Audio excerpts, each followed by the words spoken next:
Morning, Jim. Good morning. How are you doing? I am good. This is my favorite time of the week. Monday mornings, 9 a.m. We get to go over all things real estate. And the best part about this is it forces me and you and Erika, she's not with us this morning, but to just stay on top of it, right? And the good news is we do the work and we do the heavy lifting. They just got to tune in every Monday to hear what we talk about, right? That's right. That's right. All right. Well, let's jump. I threw a crazy article in here for a minute. I'm going to start with this article. The founding member of hip hop's NWA goes from straight out of Compton all the way into a healthcare metaverse. And I know you love talking about this, but so this is what's interesting. So in the metaverse, the virtual world, he's investing in putting you can go to the doctor in the metaverse. You can get your prescription in the metaverse. And I think it's kind of the evolution of telehealth, maybe, or whatever they call it, where you could phone a doctor. What do you make of this? No, I thought the exact same thing. I hadn't heard of the healthcare part of this, but yeah, it makes a lot of sense. I don't know if there's going to be anything additional that's going to be like this big advantage of being able to do it in the metaverse. But I think for some people, there's just that, even though you're not there with the person physically, there's just that comfort of being able to be there with them, I guess. I mean, I don't know how a doctor's going to look in my ear, down my throat in the metaverse. But heck, most of the times I go to the doctor, it's like, I'm feeling pressure here. Okay, here's an antibiotic, or maybe mail your sample here and they'll test it. Or I don't know. The reason I'll put this in our industry update, and I don't want to spend crazy amounts of time on it. Do we see this affecting real estate? Do you think people might end up in the metaverse in consultations with the real estate agent? Or heck, you could probably sit in your house in China and hang out in a metaverse, consult with a real estate agent, virtual tour, and buy real estate in the physical space through a digital. I don't know. I think it's kind of crazy. And I was like mind blown for a minute when I read this. And like I said, we're just committed to not telling you how it is exactly going to be, but just bringing the conversation, right? Yeah. Yeah, I think with what we've done with Zoom, you already have some of the technology out there with Matterport. I absolutely think somebody can sit in the house while you walk through the house and actually see everything as you're seeing it. Right. It opens up a lot of possibilities. I think it's fascinating. Absolutely. All right, so let's jump into some stats here. All of a sudden, we got inventory, Jim. Mm-hmm. So here's where I think this is an interesting study. So all of a sudden, you can see on the graph, we've climbed way up in active listings on a Monday morning. We're over 100 for the first time in a long time in Rockwall County. But active option contracts, it's pretty consistent with what we've been experiencing. Pendings, it's actually high. But it's still pretty consistent with what we've been experiencing. So it made me wonder, did we sell all or did sales slow down so inventory went up?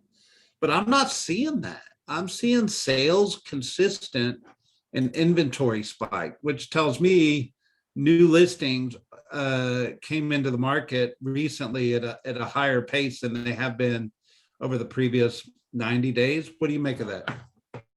Yeah, I think anytime we have interest rate hikes or when they start going down, you always have this wait and see, this little pause in the market. And I think we saw that pause once we saw it back in March, right?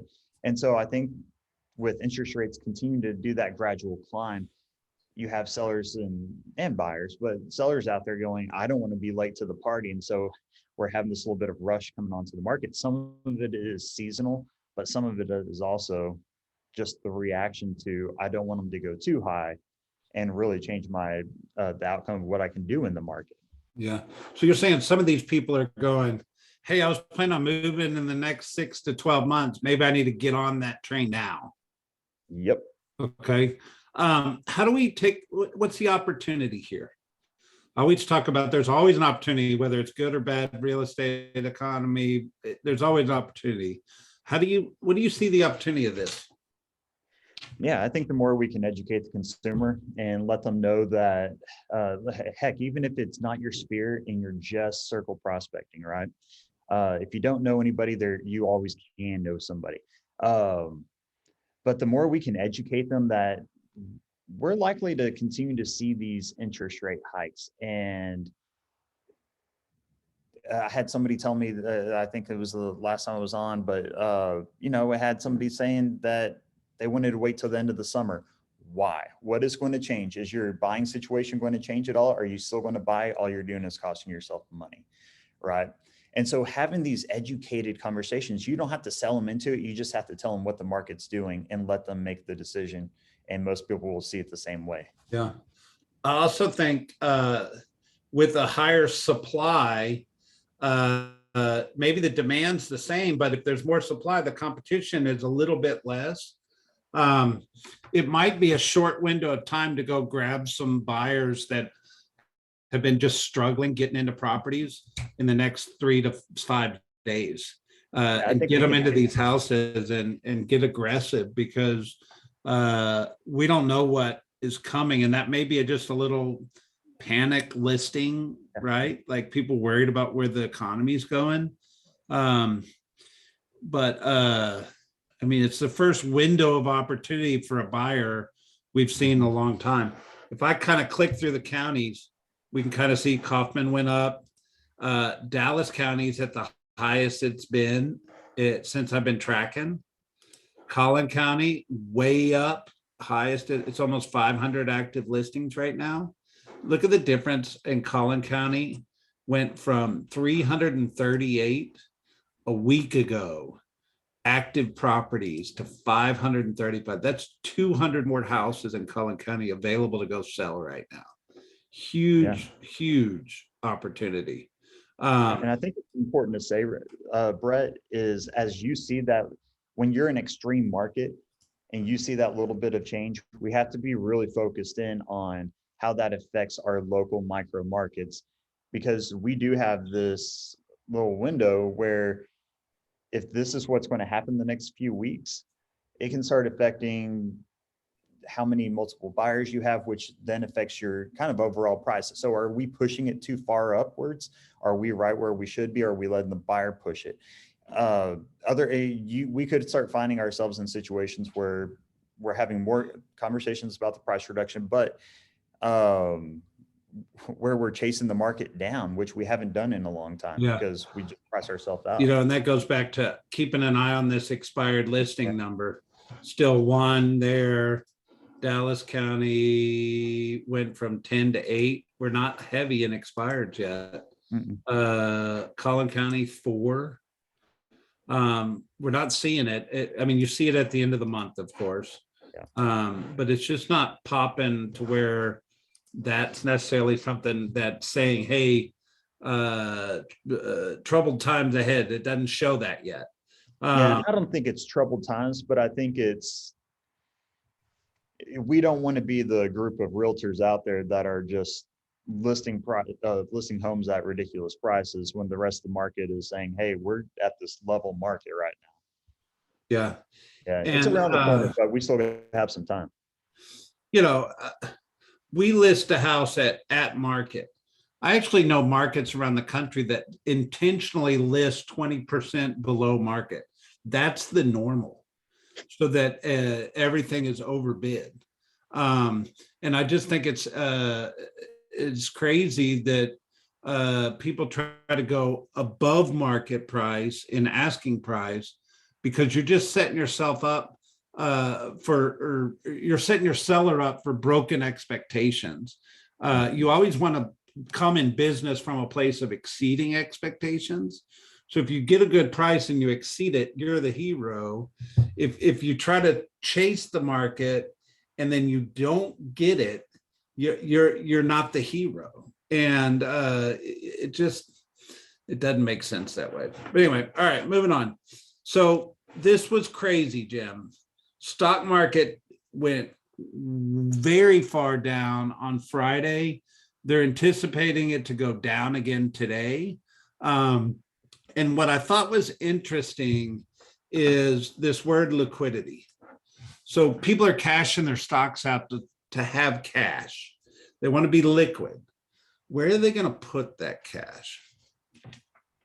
There's really kind of two comments I have, and I want to hear your take on this. Is one is if they're selling to be liquid, where's that money going? Because investors don't like to just sit on cash. And two, the stock market used to be so tied to the real estate market. Like when consumer confidence was built a lot around the stock market.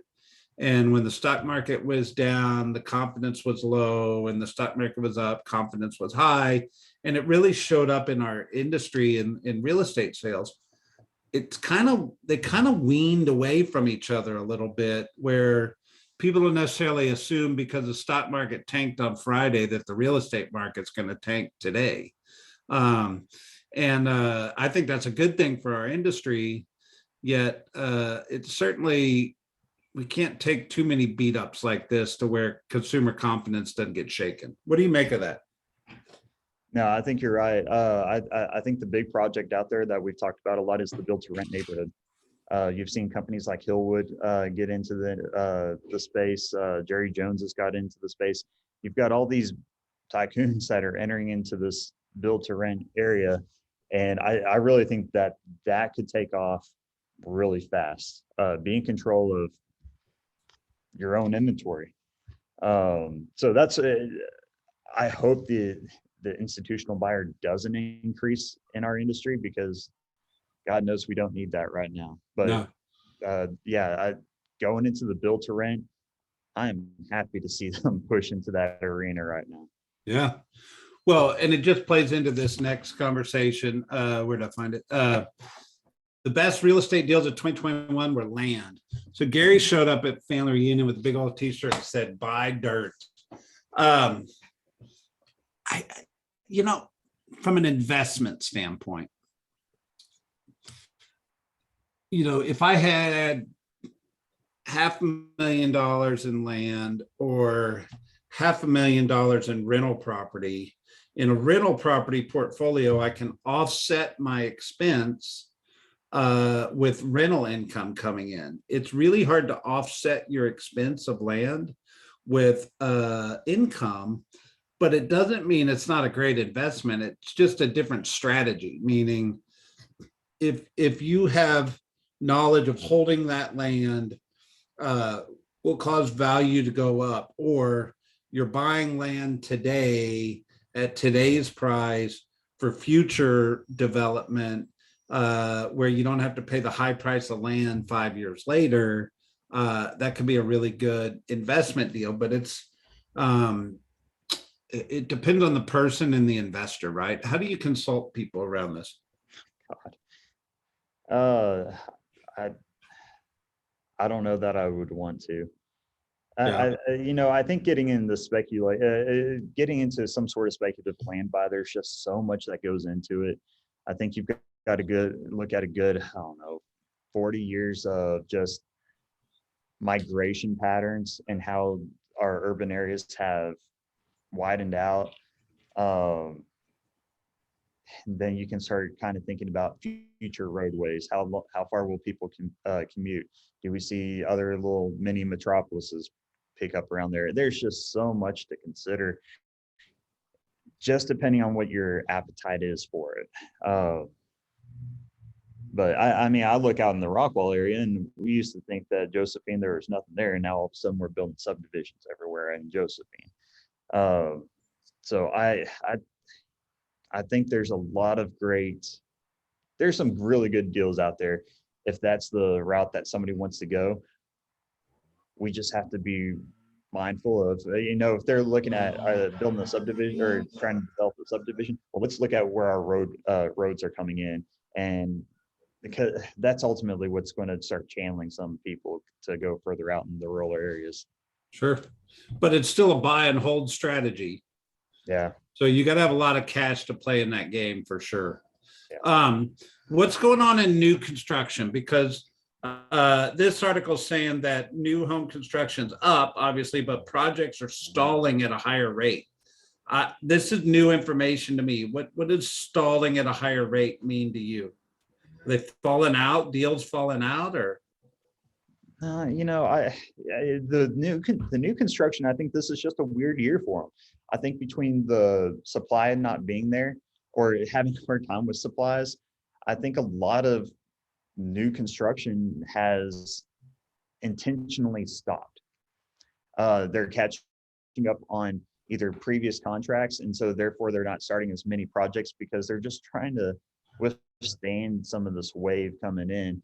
And so they're just doing kind of the bare minimum to get through this year. I think we'll see the pickup come in 2023, but I don't think that this is going to slow down any through the rest of the year. I think we'll see more of this. Yeah. I mean, if I was a builder, let's say I was DR Horton, I'd be a little nervous putting a lot of new starts out there, knowing that, okay, what's my build time? If I start today, I'm probably 8 months out. By the time in this market, if you're lucky, I mean, yeah, maybe even a year. I'd be a little nervous because they got, remember, the builders haven't forgot what happened to them in 2008, 9, and 10. Yeah. And they got caught. What's the saying? Nobody knows who's skinny dipping until the tide goes out, right? And then they got caught.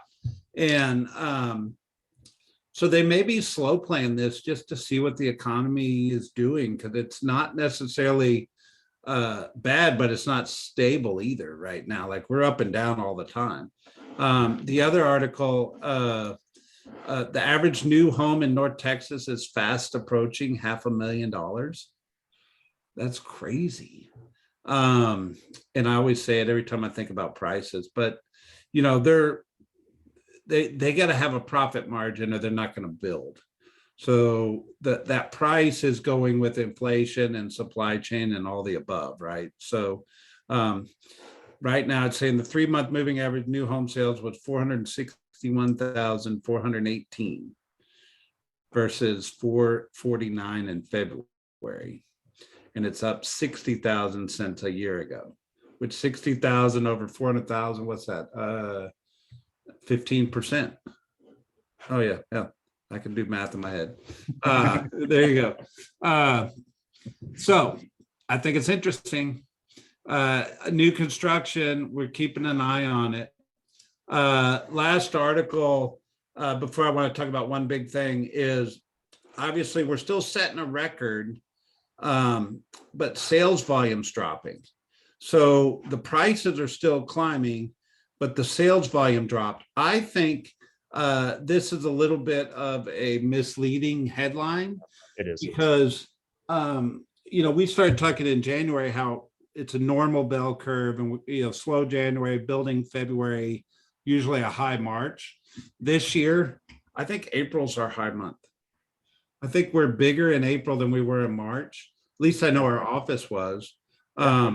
So it's still climbing into the spring market. So I think that's a little bit of a misleading statement, but it's not inaccurate. It is down over first quarter 2021. We know that. We're just watching the sales climb. Anything on that? No, you hit it. I read that, and I felt the exact same way. It was a little bit misleading, but it wasn't wrong, like you said. Yeah. All right. So there was a crazy article that popped out on Inman last week, And this is actually if we were doing a SWOT analysis on our industry, this is actually showing up as a threat to our industry. Mhm. And Inman threw in a clickbait headline and kind of threw Gary Keller under the bus. And we all kind of understand Inman is what Inman is. But here's what you need to know about this article that's a bigger conversation long term.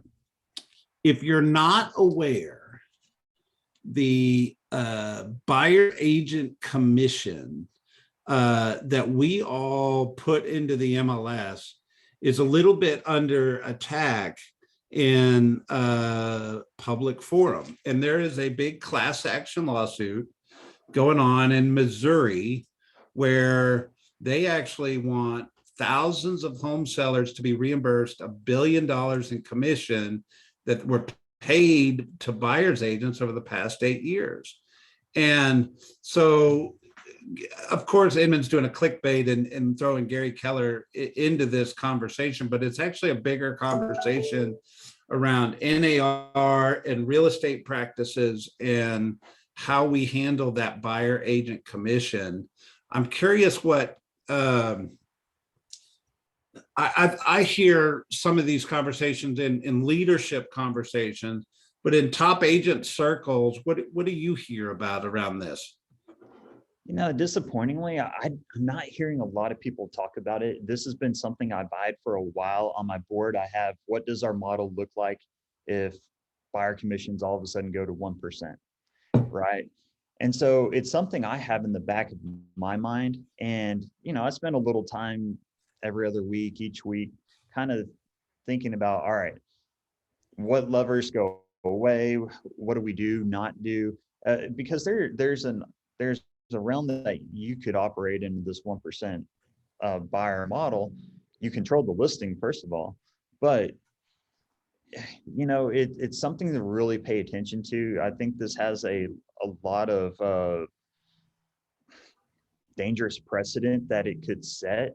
Agreed. And hopefully they don't go this route, because that is, gosh, it's so dangerous, the slippery slope it could go on. But in looking at what they did with the FTC at the beginning of the year, or I guess it was back at the end of the last summer, having a new chair come in, the DOJ pulling out of their deal with NAR, there's a lot of moving parts to this, and it all kind of comes together. We need to pay attention. We need to, give money to Tree pack. Yeah. They certainly fight these things, but historically, real estate, you only represented the seller. Yeah. So you would market the seller's house, and then this buyer would go look at your listing, and then they would walk across the street and look at my listing, and whoever's listing they bought, they were a customer to our transaction, and I represented the seller, and the buyer bought that house. Well, it wasn't the best interest of the buyer to sell real estate that way. Nobody represented the buyer in the transaction. So you understand that the real estate commission comes out and writes contracts to protect both parties. And historically, it actually protects the buyer more than it protects the seller. However, that's why buyer brokerage came to be. And the way we facilitated the transaction was most buyers barely have enough money to get into a house, much less pay a real estate broker to represent them. So then it kind of came through the whole buyer brokerage, co-oping representation through the MLS, right? And that's kind of how they created that financial model. However, it's being challenged a little bit in a court of opinion, and not that it's going to change today, but it's certainly going on. And it's just irritating. They kind of used Gary as a clickbait on this, but it's actually a bigger story behind that whole thing, right? Like, it's all about this buyer agent commission and whether or not we force a seller to pay that on behalf of a buyer. And I'll keep my opinions out of a public forum here on YouTube. But at the end of the day, I think it's just, that's what the article's about. And it's certainly something in an industry update, you just need to know what's going on out there in the world. Yeah. Yeah. And one other thing I thought of, you know, if you don't know what you offer, what your value proposition is, figure that out. Because if something like this were to happen, it doesn't mean that buyer agents go away, but it becomes a lot more like your listing presentation. You have to have a good presentation. You have to have a good consultation. You have to have some sort of value that you give back. Yep. There you go. So Jim, take us away. What do we need to know? Know your stats. Yeah. There are a lot of trash stats out there. There was an article that you had sent out that I saw another agency send out on, do an advertisement on Facebook, and there are trash stats out. If you think that's a little too unbelievable, do a little research, reach out. I don't mind running some numbers and telling you, no, that's ridiculous. We can counter that. But know what the story really is and be able to communicate that effectively to buyers, to sellers, build the expectation of what's happening, and you will win more times than not over other agents out there that don't know what's really going on. There you go. Happy Monday, sir. Have a good one. Have a good one.